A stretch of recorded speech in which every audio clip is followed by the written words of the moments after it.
राजस्थान की 25 लोकसभा सीटों के प्रथम चरण के चुनाव कल हैं, यानी कि 12 लोकसभा सीटों पर कल चुनाव होने हैं। प्रदेश की 12 सीटों पर यानी कि कल 19 अप्रैल को शुक्रवार को पहले चरण का मतदान होना है। पहले फेज की 12 सीटों पर यानी कि श्रीगंगानगर, बीकानेर, चूरू, नागौर, झुंझुनू, सीकर, जयपुर, जयपुर ग्रामीण, अलवर, भरतपुर, दौसा, करौली, धौलपुर में इस बार का चुनाव काफी रोचक है। नागौर और चूरू हॉट सीट बनी हुई है, जहां पर कांटे की टक्कर है। फलोदी सट्टा बाजार भी असमंजस में है कि किस पर जीत होगी। इसके अलावा कहीं पर भी राम मंदिर का मुद्दा है तो कहीं पर जातीय समीकरण कैंडिडेट की जीत का कारण बन रहे हैं। मतदान से पहले हमने सभी लोकसभा सीटों में जाकर वोटरों के मिजाज टटोला। जयपुर सीट की बात करें तो बीजेपी ने दिग्गज नेता रहे भंवरलाल शर्मा की बेटी मंजू शर्मा को प्रत्याशी बनाया है। कांग्रेस ने पहले सुनील शर्मा को उम्मीदवार यहां से बनाया था, लेकिन उसके बाद आरएसएस समर्थक संस्था के मंच पर जाने के पुराने वीडियो को लेकर विवाद हो गया, जिसकी वजह से उन्होंने टिकट वापस लौटा दिया था और उसके बाद मंत्री प्रताप सिंह यानी कि पूर्व मंत्री प्रताप सिंह खाचरियावास को उम्मीदवार बनाना पड़ा। इस विवाद से कांग्रेस को परसेप्शन के मोर्चे पर काफी नुकसान उठाना पड़ा है। आपको बता दें कि समीकरणों के हिसाब से यहां बीजेपी को मजबूत माना जा रहा है, क्योंकि शहरी सीट होने के कारण राम मंदिर, हिंदुत्व और मोदी फैक्टर काफी काम करेगा। अल्पसंख्यक इलाकों में कांग्रेस का दावा मजबूत है, लेकिन शहर में हिंदू वोटर्स को बीजेपी लामबंद कर रही है। जयपुर लोकसभा सीट में 8 विधानसभा सीटों में से 6 पर बीजेपी काबिज है। कांग्रेस केवल किशनपोल और आदर्श नगर की सीट पर ही जीत पाई थी। तो लोकसभा में भी समीकरण वही है। अब बात करें जयपुर ग्रामीण सीट पर, तो जयपुर ग्रामीण सीट पर बीजेपी के ने पूर्व विधानसभा उपाध्यक्ष राव राजेंद्र सिंह को टिकट दिया है। कांग्रेस ने सचिन पायलट समर्थक युवा नेता अनिल चोपड़ा को उम्मीदवार बनाया है। इस सीट पर कांग्रेस बीजेपी के बीच कांटे की टक्कर है। कहा यह भी जा रहा है कि इस बार कांग्रेस यहां पर बहुत ही कम मार्जिन से हार सकती है या फिर जीतेगी।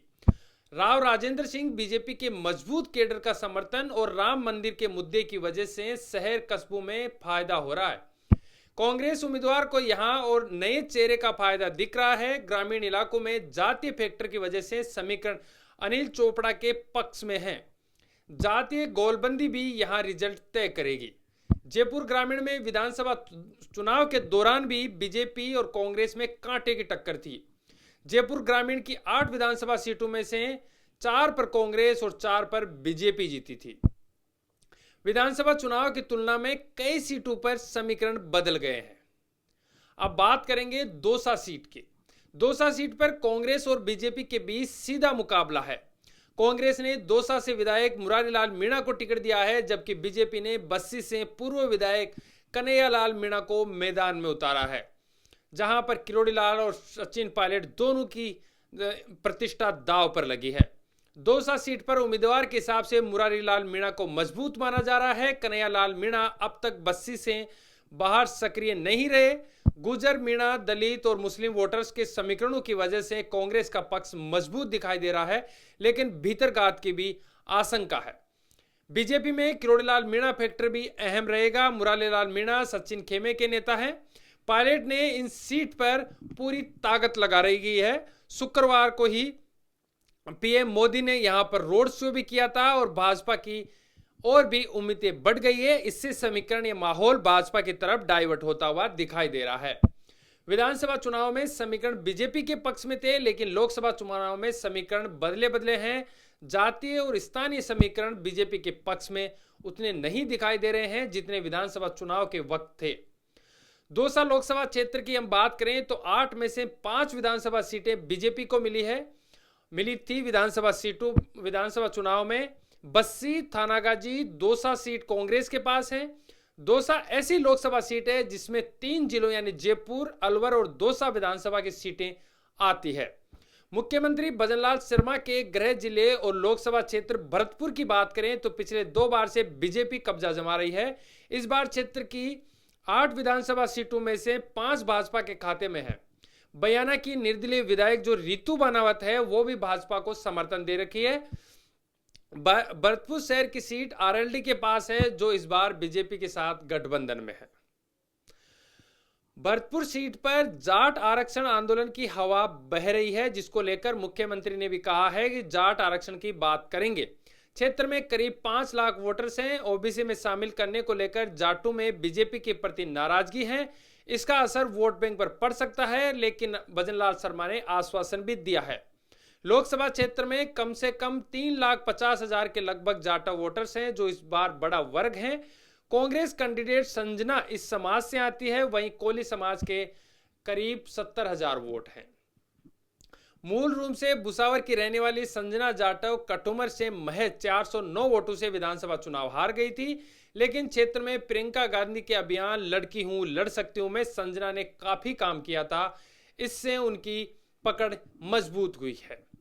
उधर भाजपा प्रत्याशी रामस्वरूप कोहली बयाना अब भरतपुर से हैं, जो भरतपुर में है, सीट से लोकसभा का चुनाव जीत चुके हैं। उन्हें कांग्रेस की महिला चेहरे के सामने क्षेत्र में बीजेपी की मजबूती और ब्लॉक लेवल पर टीम का भरपूर सहारा मिला है। करौली सीट पर SC/ST वोटर्स काफी निर्णायक स्थिति में रहते हैं। सांसद मनोज राजौरिया का टिकट काटकर भाजपा ने इंदु देवी को प्रत्याशी बनाया है। इंदु देवी करौली की ही रहने वाली है और प्रधान रह चुकी है। लोगों से उनका सीधा जुड़ाव भी है। करौली क्षेत्र में इंदु देवी को इसका फायदा मिल सकता है। ये बात है करौली की। भजनलाल जाटव भी 2 बार से विधायक हैं और 1 बार मंत्री रह चुके हैं, लेकिन करौली में जनता अभी उन्हें सहज स्वीकार नहीं कर रही है, क्योंकि वे रहने वाले भरतपुर जिले के हैं और धौलपुर क्षेत्र के 4 विधानसभा सीटों पर मजबूत स्थिति में वो रह सकते हैं। ये अनुमान लगाया जा रहा है। सूत्रों की माने या जानकारों की माने तो यहां ST/SC वोटर निर्णायक स्थिति में रहने वाले हैं और दोनों ही मजबूत प्रत्याशी हैं, लेकिन दोनों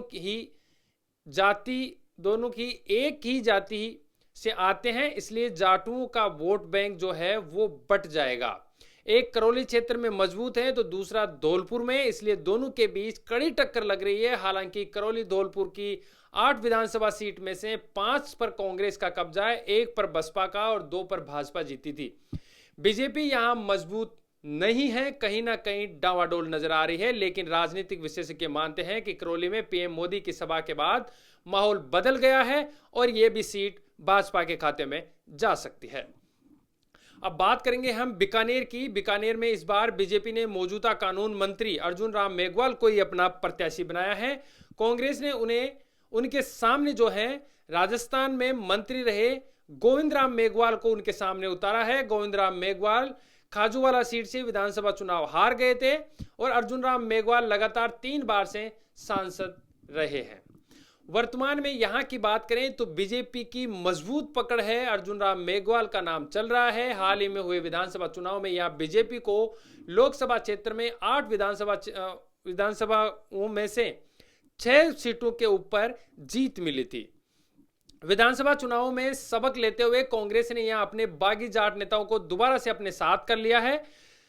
अगली सीट की बात करें, श्री गंगानगर सीट पर बीजेपी ने अपना प्रत्याशी बदलकर चौंकाया है। भाजपा ने इस बार यहां से 4 बार के सांसद निहाल चंद को टिकट काटकर अनूपगढ़ नगर परिषद की सभापति प्रियंका बेलान को प्रत्याशी बना दिया है।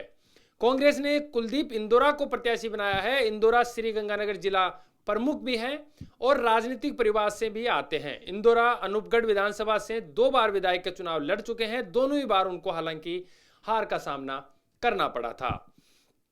बीजेपी की जो प्रत्याशी है प्रियंका बेलान का ससुराल जो है अरोड़ वंश समुदाय में है। कांग्रेस उनके जनरल कैटेगरी वाले परिवार की बहू होने का मुद्दा जोर शोर से उठा रही है। दूसरी तरफ बात करें कांग्रेस की, तो कांग्रेस का दावा है कि SC रिजर्व सीट पर भी बीजेपी जनरल प्रत्याशी का कब्जा करवाना चाहती है। आपस में तालमेल बैठ नहीं रहा है। प्रियंका बेलान की नामांकन रैली में बीजेपी MLA गुरवीर बराड़ और जिलाध्यक्ष शरणपाल सिंह के बीच मंच पर खुलेआम प्रदेशाध्यक्ष CP जोशी के सामने हुई नोकचोक से पार्टी में गुटबाजी भी सामने आई थी। हालांकि उसको बैठकर सुलझा लिया गया है, बाद में उसको ठीक भी कर लिया गया है। और अब बात करेंगे हम सिक्कर लोकसभा सीट की। सिक्कर लोकसभा सीट की इस बार खासी चर्चा है, जहां से कांग्रेस के प्रदेशाध्यक्ष गोविंद सिंह डोटासरा आते हैं उस सीट पर कांग्रेस को गठबंधन क्यों करना पड़ा, यह अहम बात है। सीकर सीट पर कांग्रेस ने सीपीएम के जो प्रत्याशी है अमराराम को समर्थन दिया है। वहां भाजपा ने 2 बार इस सीट पर लगातार जीत रहे स्वामी सुमेधानंद सरस्वती को तीसरी बार मौका फिर से भाजपा ने दिया है। हमने आपको इंटरव्यू में भी दिखाया था कि किस तरीके से सुमेधानंद सरस्वती ने कहा कि इस बार भी हम जीतेंगे, और दोनों प्रत्याशियों को देखें तो साफ है कि भाजपा और कांग्रेस गठबंधन ने सामाजिक समीकरणों को भी साधने का प्रयास किया है। सुमेधानंद की बात करें तो जातीय समीकरण के साथ अल्पसंख्यक वर्ग से भी एक बड़ा धड़ा उनके पक्ष में खड़ा दिखाई दे रहा है और उनकी रैलियों में भी लोग लगातार उमड़ रहे हैं। तो वहीं पर सीपीएम के अमराराम 7वीं बार मैदान में है। पिछले 6 लोकसभा चुनावों में उन्हें हार का सामना करना पड़ा था, लेकिन इस बार कांग्रेस के साथ मिलकर वो ताल ठोक रहे हैं। अमराराम 2 दातारामगढ़ से विधायक रह चुके हैं। दातारामगढ़ से लगातार 2 बार विधानसभा के चुनाव वो हार चुके हैं। अब बात करेंगे अगली जो अहम सीट है वो है झुंझुनू लोकसभा। झुंझुनू लोकसभा भी उन सीटों में शामिल है जहां कांग्रेस और भाजपा में अच्छी टक्कर होगी। भाजपा से शुभकर्ण चौधरी और कांग्रेस से विधायक जो ब्रिजेंद्र ओला है वो मैदान में है।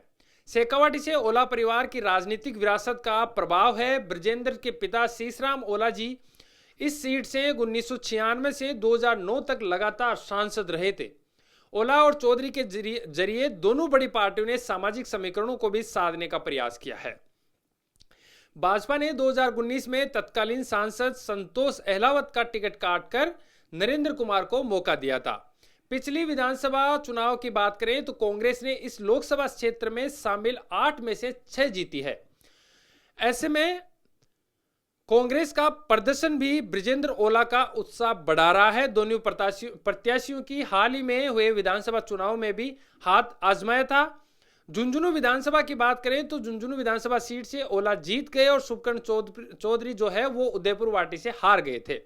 सांसद नरेंद्र कुमार का टिकट कटने के कारण भी विधानसभा चुनाव की हार माना जा रहा है। और एक और बड़ी सीट जो है वो है नागौर। नागौर में ज्योति मिर्धा के साथ सहानुभूति और मोदी लहर, वहीं पर बेनीवाल को कांग्रेस वोट का सहारा मिलेगा या नहीं ये देखना होगा। बीजेपी प्रत्याशी जो ज्योति मिर्धा है चुनाव में मोदी लहर और राम मंदिर का मुद्दा लगातार उठाए हुए हैं और अपनी 3 हार को भी उन्होंने वहां पर मुद्दा बनाया है। ऐसे में उन्होंने इमोशनल कार्ड खेलते हुए, चिड़ियां बताते हुए भी जनता से अपील की है कि वो उन्हें मारना चाहते हैं या जिंदा रखना चाहते हैं। लेकिन बड़ा धड़ा जो है अभी भी हनुमान बेनीवाल के ही साथ नजर आ रहा है। खीवसर से भी हमने जब पता किया तो बड़े लोग जो हैं वो हनुमान बेनीवाल के पक्ष में हैं। अब ज्योति मिर्धा की इस अपील का लोगों पर प्रभाव पड़ेगा या नहीं, क्योंकि हनुमान बेनीवाल एक बड़े नेता हैं और बड़े जनाधार के साथ इस बार उनके साथ कांग्रेस का वोट बैंक भी जुड़ जाएगा। साल 2019 की बात करें तो हनुमान बेनीवाल ने बीजेपी के एनडीए अलायंस के साथ आरएलपी प्रत्याशी के तौर पर जो है वो लोकसभा का चुनाव लड़ा था। ऐसे में उस समय जो है डॉक्टर ज्योति मिर्धा कांग्रेस के अंदर थी और कांग्रेस से मैदान में थी। ऐसे में नागौर में एक बार फिर वही घोड़े और वही मैदान है, लेकिन प्रत्याशियों ने अपने पाले बदल लिए हैं, एक दूसरे के जो है पार्टियां बदल ली है। हनुमान बेनीवाल ने कांग्रेस के साथ तो ज्योति मिर्धा कांग्रेस से भाजपा में चली गई। देखना होगा कि क्या होता है इस सीट पर।